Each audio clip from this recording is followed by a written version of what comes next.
Budget లోపల budget బయట ఎడాపెడా అప్పు భారీగా రుణాలు తీసుకుంటూ ప్రజలపై పెను భారం సంపద సృష్టించటం దేవుడెరుగు ఉన్న ఆస్తులు ప్రైవేటు పరం ఇది చంద్రబాబు ప్రభుత్వ పనితీరు ఏడాదిన్నరలో ఏకంగా 2.93 లక్షల కోట్లు అప్పులు చేసిన చంద్రబాబు రికార్డుల మీద రికార్డులు సృష్టిస్తున్నారు ప్రతి మంగళవారం కోసం ఎదురు చూస్తూ ప్రజలను తాకట్టు పెట్టి రాష్ట్రాన్ని అప్పుల కుప్పగా మార్చేస్తున్నారు చంద్రబాబు ప్రభుత్వం మంగళవారం బడ్జెట్ లోపల 7.54% వడ్డీతో 4,000 కోట్ల రూపాయల రుణం తీసుకుంది.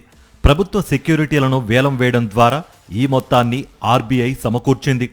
బాబు సర్కార్ దీంతో బడ్జెట్ లోపలే 1,65,637 కోట్ల రూపాయలు అప్పు చేసినట్లయింది.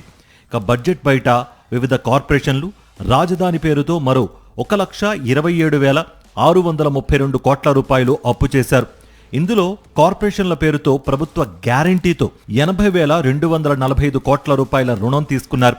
మరోపక్క రాజధాని పేరు చెప్పి ప్రపంచ బ్యాంకు, జర్మనీ సంస్థ KfW, హడ్కో, national bank for financing infrastructure and development, AP power finance corporation limited, NABARD నుంచి ఏకంగా 47,387 కోట్ల రూపాయలు అప్పు చేసింది.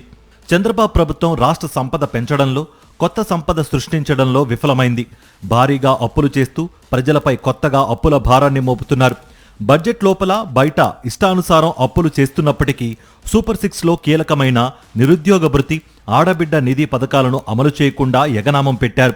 చేసిన అప్పులతో ఆస్తులు సృష్టించకపోగా గత వైఎస్ఆర్సీపీ ప్రభుత్వం చేపట్టిన 17 మెడికల్ కాలేజీలను పీపీపీ పేరుతో ప్రైవేట్ పరం చేస్తోంది. వాస్తవానికి అప్పులను ఆస్తుల కల్పనపై వెచ్చించాలి.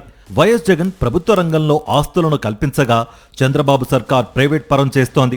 కళ్లు మూసుకుపోయిన ఎల్లో మీడియా ఏడాదిన్నర పాలనలోనే చంద్రబాబు సర్కార్ 2.93 లక్షల కోట్ల రూపాయలకు పైగా అప్పులు చేసిన ఎల్లో మీడియాకు కనిపించడం లేదు. వైఎస్ఆర్సీపీ ప్రభుత్వంలో లేని అప్పులను కూడా ఉన్నట్లు తప్పుడు సమాచారం వ్యాప్తి చేసింది పచ్చ మీడియా. రాష్ట్రాన్ని అప్పుల ఊబిలోకి నెట్టేశారంటూ దుష్ప్రచారం చేసింది. ఎఫ్ఆర్బిఎం నిబంధనలకు లోబడి 15వ ఆర్థిక సంఘం సిఫార్సులకు అనుగుణంగానే వైఎస్ఆర్సీపీ సర్కార్ అప్పులు చేసిన రాష్ట్రాన్ని శ్రీలంకగా మార్చేస్తున్నారంటూ చంద్రబాబు ఎల్లో మీడియా గగ్గోలు పెట్టింది.